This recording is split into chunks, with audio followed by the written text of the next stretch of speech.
নমস্কার বন্ধুরা, শুভ সকাল।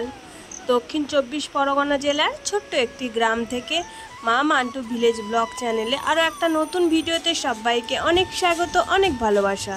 তো কেমন আছো সবাই? আশা করি সবাই ভালো আছো, আর তোমাদের আশীর্বাদে আমরা এখন একটু ভালো আছি। আর আজকের বুধবার, এখন বাজে সকাল 6:30, আর এখন থেকে তোমাদেরকে সাথে নিয়ে ভিডিওটা শুরু করছি। আশা করি ভিডিওটা তোমাদের ভালো লাগবে।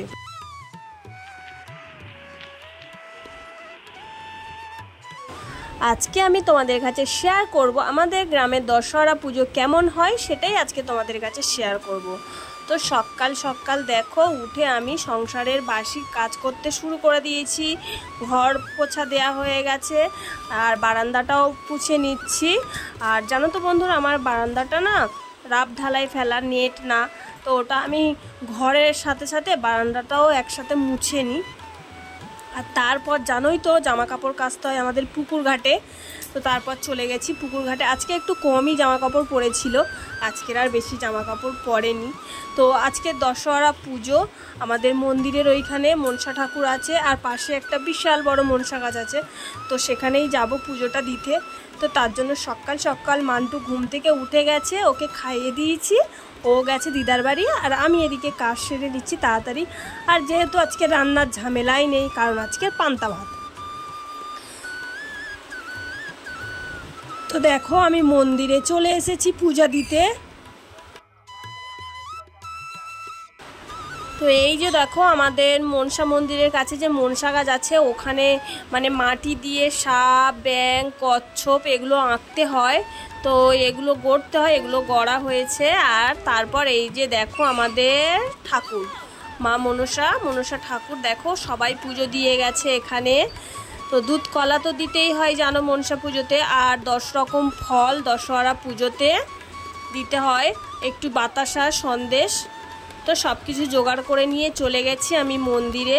তো গিয়ে একটু ভিডিও করলাম, ভাবলাম আমার বন্ধুদের সাথে তো এটা শেয়ার করা উচিত। তো তার জন্য আমি এটা তোমাদের কাছে শেয়ার করলাম, কারণ তোমরা আমার ফ্যামিলি মেম্বার।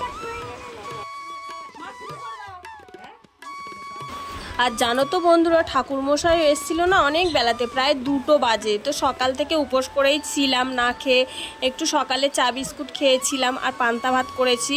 তো তারপর 2টোর সময় ঠাকুরমশাই এলো, এসে পুজো করতে বসে গেল। তো দেখে না আমাদের পুজোটা।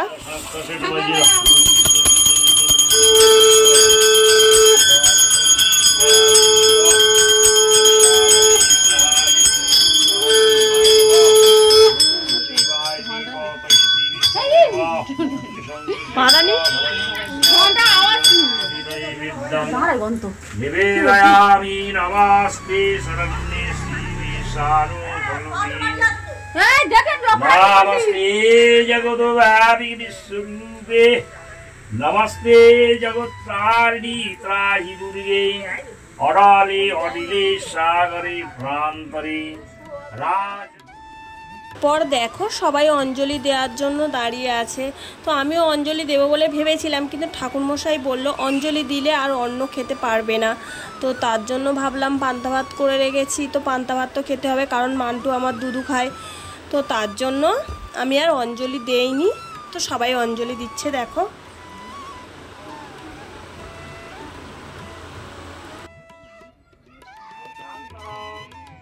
পুজো দিয়ে বাড়ি আসতে আসতে আমার প্রায় 3টে বেজে গেছিলো। 3টের সময় আমি বাড়িতে এসেছি পুজো দিয়ে। আর জানো তো বন্ধুরা, আমার কি যে একটা হয়েছে, আমার পিঠের মধ্যে হয়েছিল একটুখানি ঘামাচির মতন। তো সেটার থেকে যে পিঠের মধ্যে এত বড় একটা আকার ঘা তৈরি হয়ে গেছে, সেটা আমি বুঝতেই পারিনি। তো দেখো, আর সারাক্ষণ না এর মধ্যে চুলকায়, মিশমিশ করে, জানি না এর উপায় কি আছে। তো ওষুধ দোকানে দেখিয়ে মলম নিয়েছি, তো সেটা লাগাচ্ছি। তো জানো তো, ওষুধটা লাগালে একটু শুকিয়ে যাচ্ছে, আবার হচ্ছে। তো তোমরা যদি এই ঘায়ের কোনো উপায় জানো, আমাকে কমেন্টে জানিও। আমি খুব জ্বালা যন্ত্রণায় ভুগছি। তো কষ্টও হচ্ছে, এই গরমের সময় চুলকাচ্ছে, ঘাম হচ্ছে, ওখানে জ্বালা করছে। তো বন্ধুরা অবশ্যই কিন্তু আমাকে জানাবে। তো আজকের আমি ভিডিওটা এখানেই শেষ করছি। ভিডিওটা যদি ভালো লেগে থাকে তাহলে একটু লাইক করো, কমেন্ট করো, আর অনেক করে শেয়ার করো। আর আমার চ্যানেলে যারা নতুন বন্ধু আছো আমার চ্যানেলটিকে সাবস্ক্রাইব করে আমার পাশে থেকো। তো চলো টাটা।